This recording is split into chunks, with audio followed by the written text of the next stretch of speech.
प्रेम प्रणाम जी सुंदर साथ जी। आज कीर्तन ग्रंथ के 26वें प्रकरण का मंथन करेंगे। महामती जी कहते हैं, खोज बड़ी संसार रे, तुम खोजो साधो, खोज बड़ी संसार। खोजत खोजत सतगुरु पाइए, खोजत खोजत सतगुरु पाइए, सतगुरु शंकर तार रे, साधो खोज बड़ी संसार। महामती जी समझा रहे हैं, हे महात्मा जनों, इस संसार में सच्चिदानंद परब्रह्म की खोज का बहुत अधिक महत्व है। खोज में लगे रहने पर वह परब्रह्म स्वरूप सतगुरु की प्राप्ति होती है और जिनकी कृपा एवं ज्ञान से उस पूर्ण ब्रह्म परमात्मा का भी साक्षात्कार हो जाता है। महामती जी कह रहे हैं, ऐसे सतगुरु की खोज करो जो करतार अर्थात पूर्ण ब्रह्म से मिलन करा देवे। ऐसे सतगुरु को नहीं जो संसार के चमत्कारों में फंसा देवे और तुम्हें इसी संसार के दुखों से निवृत्त होने का उपाय कर्मकांड पूजा पाठ में फंसा देवे, क्योंकि वास्तव में दुखों का निवारण तो अखंड ब्रह्म ज्ञान से ही संभव है। बाकी सारे नियम कर्मकांड पूजा पाठ इस माया में फंसाने वाले होते हैं। महामती जी यही समझा रहे हैं कि ऐसे सद्गुरु की खोज करो जिससे पूर्ण ब्रह्म परमात्मा से तुम्हारा मिलन हो जाए, नहीं तो इन दुखों से छूटने का कोई उपाय नहीं है। आगे महामती जी कहते हैं, भगत होते भगवान की, किब कर कहावे सिद्ध साध, गुण अग इंद्रिय बस परे, ताथे बांधत बंध अगाध, ताथे बांधे बंध अगाध। महामती जी कह रहे हैं, इस संसार में भगवान अर्थात आदि नारायण अक्षर ब्रह्म के भक्त लोग कविताओं की रचना कर सिद्ध महापुरुष तो कहलाने लगते हैं, लेकिन वे 3 गुण सतरज और तम के वशीभूत होते हैं, और जो सतरज तम के वशीभूत हो जाता है वह समझो माया के वशीभूत हो जाता है, और माया के वशीभूत होने पर उस पूर्ण ब्रह्म के ज्ञान और स्वरूप पे पर्दा पड़ जाता है। जो माया का पुजारी है वह धाम धनी का प्रेमी नहीं हो सकता। इसलिए महामती जी आगे कह रहे हैं, उनका अपने मन चित्त और अहंकार एवं इंद्रियों पर भी अधिकार नहीं होता है। इस प्रकार तृष्णाओं के जाल में फंसकर वे स्वयं को माया के अनंत बंधनों में बांध लेते हैं। महामती जी कह रहे हैं कि दायेशना, वित्रेषणा और लोकेशना, यह 3 प्रकार की तृष्णाएं हैं। इन तृष्णाओं के वशीभूत होकर मनुष्य माया में फंसना नहीं छोड़ सकता, और इन्हीं तृष्णाओं के कारण 14 लोकों के प्राणी, संत महापुरुष, आदि नारायण उस भगवान ईश्वर का ज्ञान रखने वाले अपनी कविताओं में ऐसे ज्ञान का बखान करते हैं, लेकिन वह ज्ञान शुष्क होने से, प्रेम से रहित होने से, उससे माया से छूटने का कोई उपाय नहीं है।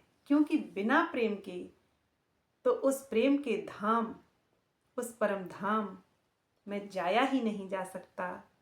क्योंकि महामती जी कहते हैं, धनी जी को इश्क भावे, बिना इश्क ना कछु सुहावे। यो न कहियो कोई जन, धनी पाया इश्क बिन। यदि बिना प्रेम के, बिना इश्क के यदि कोई कहता है कि मैंने उस पूर्ण ब्रह्म का अनुभव कर लिया या मैंने उसे प्राप्त कर लिया, तो यह धूर्त और मिथ्या बात है। क्योंकि बिना प्रेम के उसे कोई पा ही नहीं सकता, क्योंकि वह प्रेम ही प्रेम है, उसका धाम भी प्रेम है और प्रेम की लीलाएं करता है। अपनी अंगनाओं से प्रेम करता है, अपनी प्रियतमाओं से प्रेम चाहता है। उसका तो वस्त्र और भूखन सब प्रेम के हैं। उसकी तो लीलाएं, धाम, नूरी स्वरूप सब प्रेम का स्वरूप है। वह प्रेम से एक क्षण के लिए भी अलग नहीं हो सकता। जैसे फूल से सुगंध अलग नहीं रह सकती, ऐसे ही पूर्ण ब्रह्म परमात्मा प्रेम से जुदा नहीं है। और उनकी आनंद अंग और उनकी प्रेमिकाएं, वे नश्वर संसार में आकर सुरता द्वारा इस झूठे खेल को देख रही हैं। वे अपनी नज़र उस धाम में, उस प्रेममयी धाम में नहीं ले जा पा रही हैं। इसलिए महामती जी, प्राणनाथ जी कहते हैं कि वे उनको बुलाने के लिए आए हैं कि चलो, मेला देख लिया हो, इस संसार के दुखों की अनुभूति हो गई हो, तुमने दृष्टा होकर इस संसार के नश्वर झूठ के खेल को देख लिया हो, तो चलो, मैं तुम्हें लेने आया हूँ। ऐसे महामती प्राणनाथ जी कहते हैं कि जो ज्ञानी महापुरुष हैं, वे उस धाम का अनुभव नहीं कर सकते हैं। वे कविताओं के रूप में, अपने अनुभव के रूप में उसका बखान तो कर सकते हैं, नारायण का बखान कर सकते हैं, लेकिन वे उस प्रेममय धाम में जाने के अधिकारी नहीं हैं। क्योंकि बिना तारतम्य ज्ञान के उस धाम में प्रवेश ही नहीं हो सकता। क्योंकि जहाँ का ज्ञान है यह, उस ज्ञान के बिन हम उसे कैसे जान सकते हैं। नारायण का ज्ञान रखने वाले तो नारायण तक ही सीमित हैं, बेहद का ज्ञान रखने वाले बेहद तक ही सीमित हैं, और धाम का ज्ञान रखने वाली वे ब्रह्म सृष्टियाँ, वही अपने इश्क और इल्म से धाम की दहलीज चढ़ेंगी और वह पर्दा खोलकर, धाम दरवाजा खोलकर निराकार बेहद को शून्य और शून्य को पार करके अपने धाम में जागृत होंगी।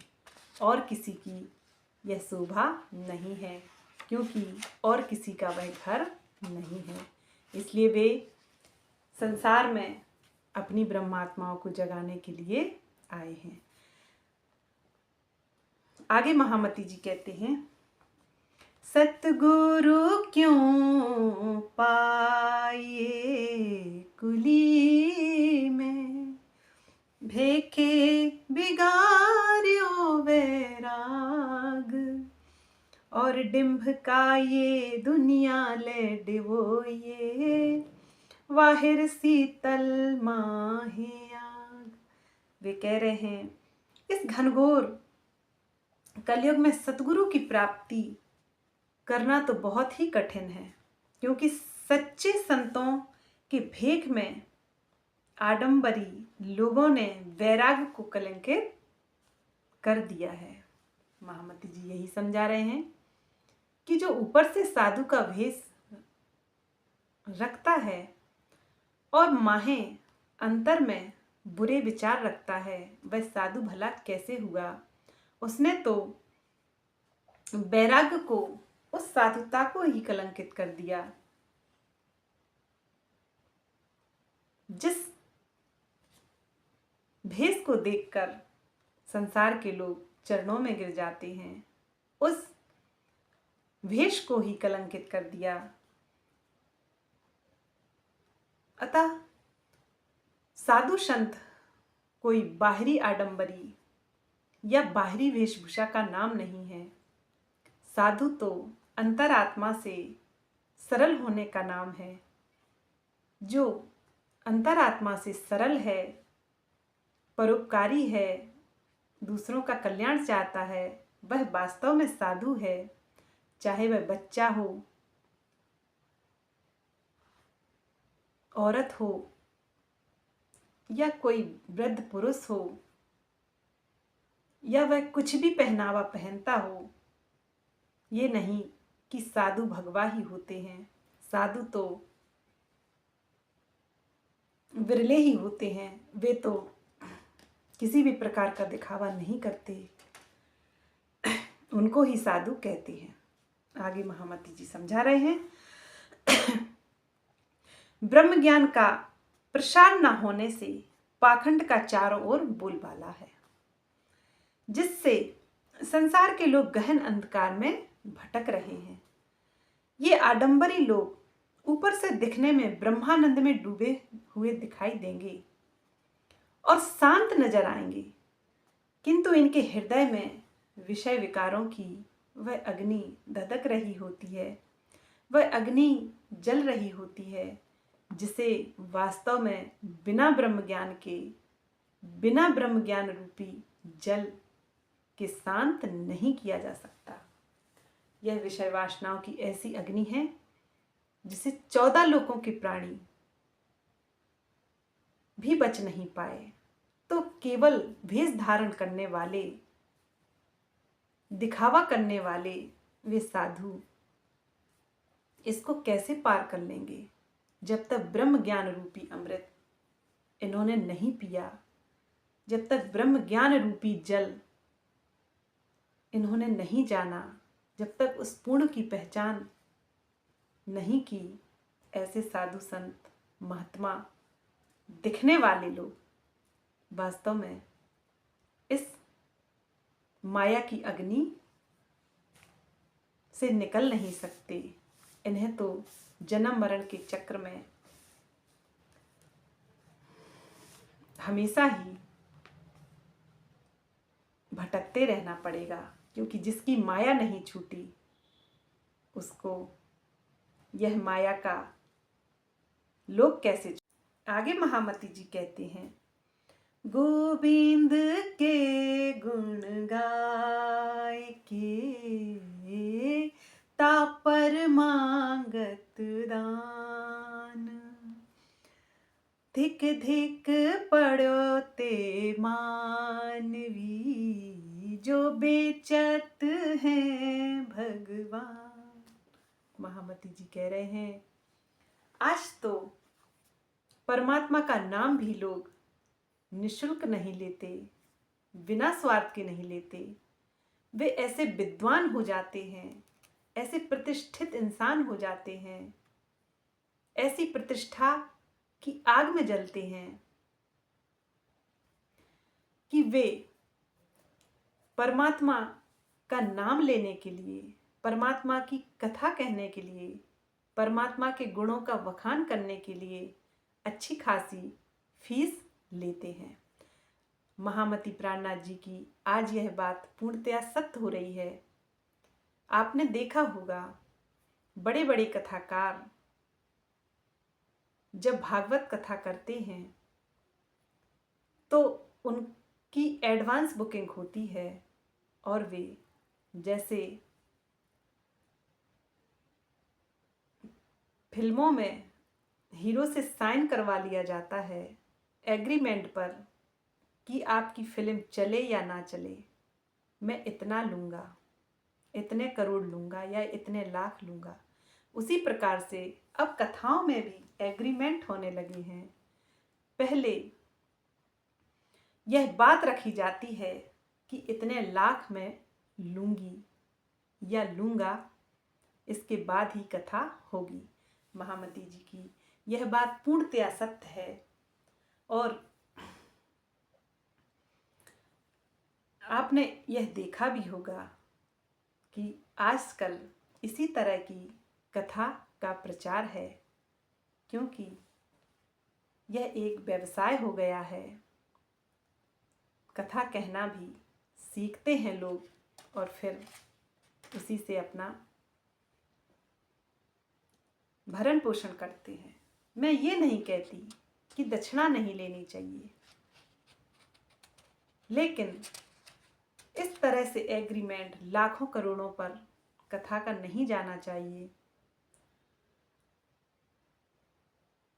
कथा करते हो, उनके गुणों का बखान करते हो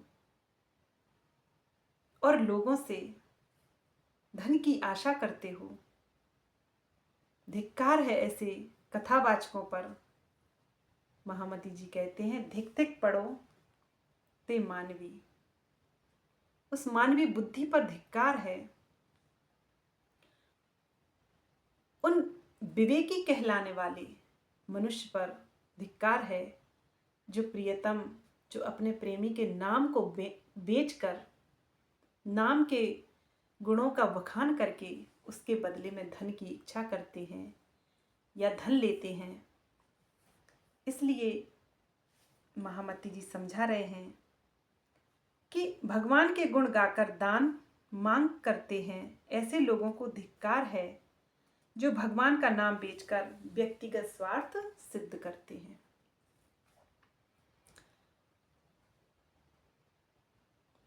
मैं ये नहीं कहती कि दान दक्षिणा नहीं लेना चाहिए, लेकिन मांग नहीं करनी चाहिए।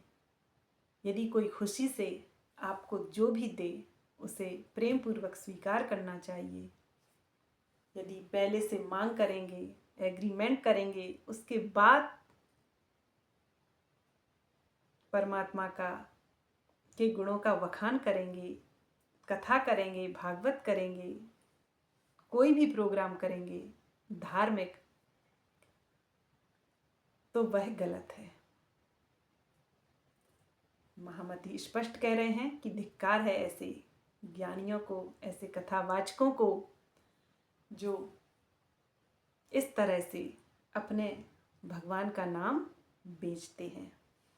आगे महामती जी कहते हैं, उदर कारण बेचे हरि, मूड़ो यही पायो रोजगार। मारते मुख ऊपर, बाको ले जासी जमद्वार।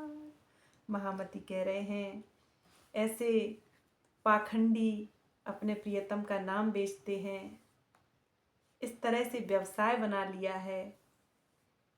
उन्हें तो यम की मार से वह परमात्मा भी नहीं बचा सकता, जिसका नाम, जिसके गुणों का बखान वे करते हैं, क्योंकि ऊपर से शुष्कता से, केवल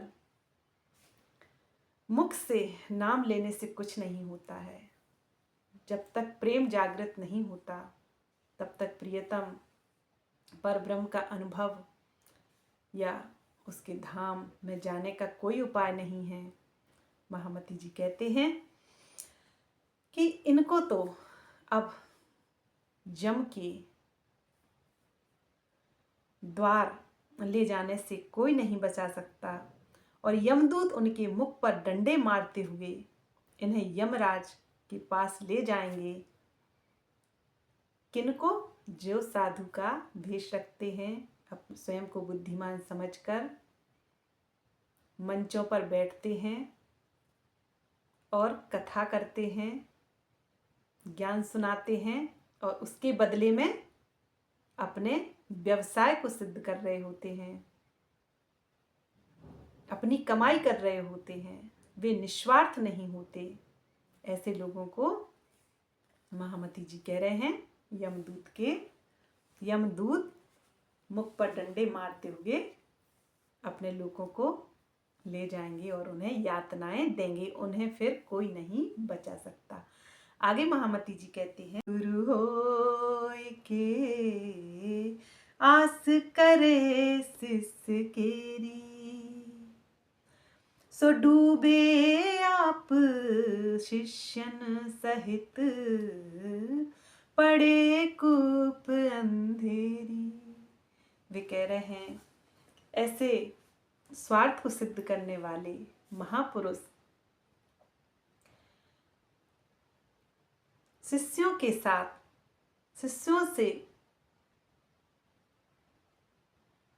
अपने सम्मान की इच्छा रखने वाले और व्यवसाय करने वाले, धर्म को भी व्यवसाय बनाने वाले, ऐसे अंधेरे कुएं में अपने शिष्यों सहित डूब मरेंगे। वे कहते हैं जो समाज में सद्गुरु कहलाकर भी अपने शिष्यों से धन की चाहना करते हैं, ऐसे गुरुजन अपने शिष्यों सहित भवसागर रूपी कुएं में डूबते रहेंगे। उनको इस भवसागर, इस माया से निकालने वाला कोई नहीं है। और वे ये नहीं कह रहे हैं जो शिष्य उनको बढ़ावा देते हैं, अज्ञानता के कारण उन्हें सद्गुरु बनाकर गादियों पर बिठा देते हैं, ऐसे शिष्यों का भी कल्याण नहीं हो सकता। सीधी सी बात है, जब उनके गुरुओं का कल्याण नहीं होगा, सद्गुरुओं का कल्याण नहीं होगा, तो शिष्यों का भला कैसे हो जाएगा। इसलिए महामती जी कहते हैं सद्गुरु की खोज करनी चाहिए। कैसे सद्गुरु की? जो प्रियतम परब्रह्म से मिला देवे और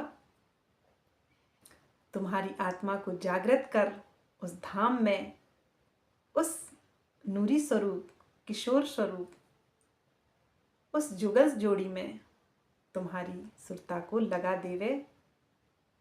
ऐसे सद्गुरु की खोज करनी चाहिए। एक सामान्यता, एक कहावत और है, संसार की पानी पियो छान के और गुरु करो जान के। इसका यही अर्थ है कि सद्गुरु बड़े ही सोच समझ के परख कर करना चाहिए, क्योंकि आजकल तो गली गली, मोहल्ले मोहल्ले में, घर घर में ज्ञानी हैं, गुरु हैं, सद्गुरु हैं। यही कलयुग का, यही दज्जाल रूपी कलयुग का यही प्रपंच है, यही पसारा है। इससे ही सभी को अवगत कराते हैं महामती जी। और वे कहते हैं कि ऐसे शिष्यों के, ऐसे गुरुओं के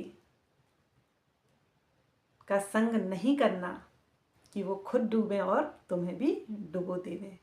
आपने देखा होगा इतनी बड़ी बड़ी उपाधियों को प्राप्त, मैं नाम लेना नहीं चाहूंगी सुंदर साथ जी, इतनी बड़ी बड़ी उपाधियों को प्राप्त गुरु हुए, सद्गुरु हुए, करोड़ों जिनके शिष्य हुए, आज वे जेलों की हवा खा रहे हैं। इस तरह से वे आपराधिक प्रवृत्तियों में लिप्त थे, लेकिन सत्य एक ना एक दिन तो सामने आ ही जाता है। सत्य छुप नहीं सकता, क्योंकि वह परमात्मा है, उसका अस्तित्व है। उस अस्तित्व से झूठ ज़्यादा देर तक नहीं छुपता। सत्य कभी ना कभी तो सामने आ ही जाता है, क्योंकि ये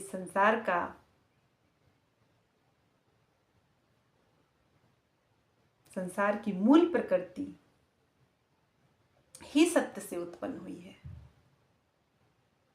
इसलिए सत्य तो एक ना एक दिन सामने आ ही जाता है। आगे महामती जी कहते हैं, जो माहे निर्मल बाहिर देना दिखाई, बाको पार ब्रह्म सो पहचान, महामते कहे संगत कर बाकी, कर बाही सुगोष्ठ ज्ञान।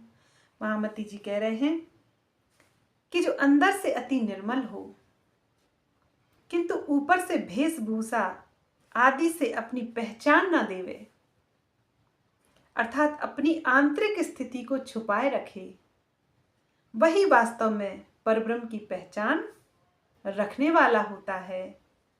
ऐसे ही ब्रह्म ज्ञानी की संगति करनी चाहिए तथा आध्यात्म के गुह्य रहस्यों को जानना चाहिए।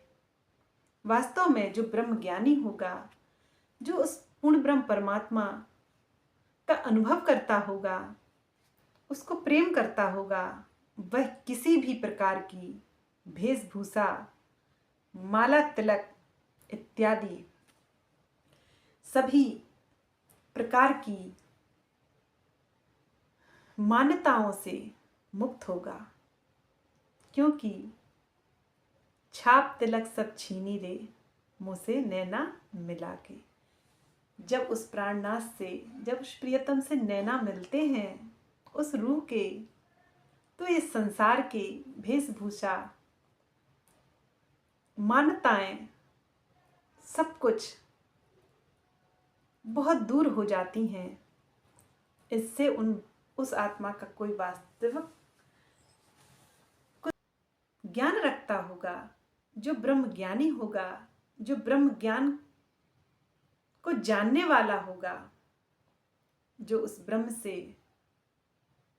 प्रेम का संबंध रखता होगा, वह किसी भी प्रकार की वेशभूषा का पालन या किसी भी मान्यता का पालन नहीं करेगा। वह तो विरले ही होते हैं। उन्हें इन बाहरी आडंबरों से या बाहरी दिखावों से कोई लेना देना नहीं होता। उनकी रूह, उनकी आत्मा तो पल पल अपने प्रियतम प्राणेश्वर के साथ जागनी रास खेल रही होती है और वे संशय रहित हो जाते हैं। इसीलिए वे अपना समय किसी भी प्रकार के दिखावे में नहीं देते और ना वे किसी को इस प्रकार का उपदेश करते हैं कि नहीं, तुम्हें ये करना ही पड़ेगा, तुम्हें ये पहनना ही पड़ेगा, तब तुम हमारे संप्रदाय में हिस्सा लोगे, तुम्हें इस तरह से कपड़े पहनने होंगे, इस तरह से तुम्हें वेशभूषा रखनी पड़ेगी, तभी तुम्हारी यहाँ एंट्री होगी। लेकिन परमात्मा को तुम्हारा बाहरी वेशभूषा से कोई लेना देना नहीं है। वह तो इस रूह का, इस आत्म तत्व का स्वामी है। उसे तो इसको ही निर्मल बनाना है और इसी रूह को निर्मल बनाने के लिए यह कुलजम स्वरूप वाणी वह धाम से लेकर आया है। धाम के वचन है ये। यदि उसको शरीर को निर्मल बनाना होता तो एक से एक वैरायटी की साबुन, फेस वॉश, शैम्पू एक से एक वैरायटी की आ रही हैं।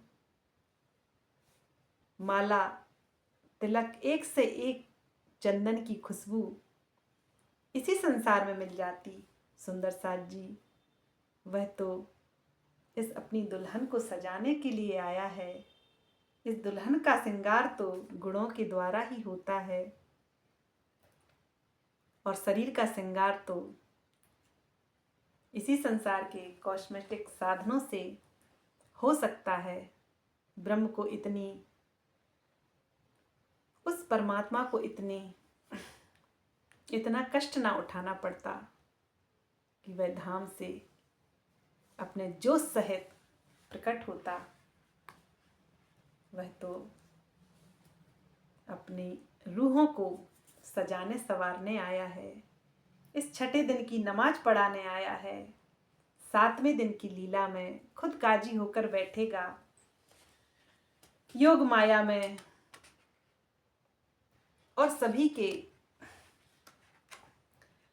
सभी का हिसाब करेगा और अपनी रूहों को उस चौथे आसमान में, उस धाम में सदा के लिए ले जाएगा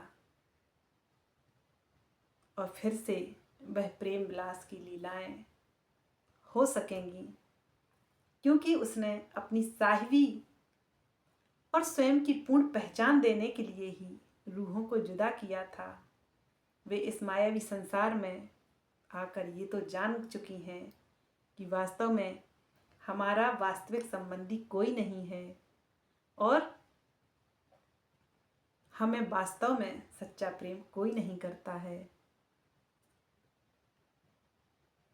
इसलिए महामती जी कहते हैं कि इस तरह से जागृत होकर तुम ऐसे साधु संतों से बचो जो बाहरी वेशभूषा रखते हैं। बाहरी वेशभूषा रखने में कोई कमी नहीं छोड़ते, साधु संतों से भी महान दिखाई देते हैं और उनके मुख पर शांति भी इस तरह से लगती है कि वास्तव में ये तो ब्रह्म ज्ञान में डूबे हुए हैं, लेकिन तुम इस ब्रह्म ज्ञान रूपी अमृत को पीकर इसके ज्ञान गंगा में डुबकी लगाकर सभी की पहचान करो और जागृत हो जाओ। यही वह अपनी रूहों से चाहता है और जागृत होकर संशय रहित ज्ञान पाकर या छठे दिन की नमाज पढ़कर अपने धाम चलो, क्योंकि वे कहते हैं, हे रूहों, तुम परम धाम के बगिया के खिले हुए पुष्प हो और तुम बिन तो वह धाम बिन फूलों के बगिया के समान अधूरा है। इसलिए जागृत हो और अपने अखंड अविनाशी प्रियतम और धाम को प्राप्त करो। यही महामती चाहते हैं। यहाँ की द्वैतमयी प्रपंचमयी माया में मत फंसो। 26वां प्रकरण समाप्त हुआ। सुंदर साथ जी बोलिए प्राणनाथ प्यारे की जय। जाने से पहले हमारे चैनल को लाइक शेयर एंड सब्सक्राइब करना मत भूलना। प्रेम प्रणाम जी सुंदर साथ जी।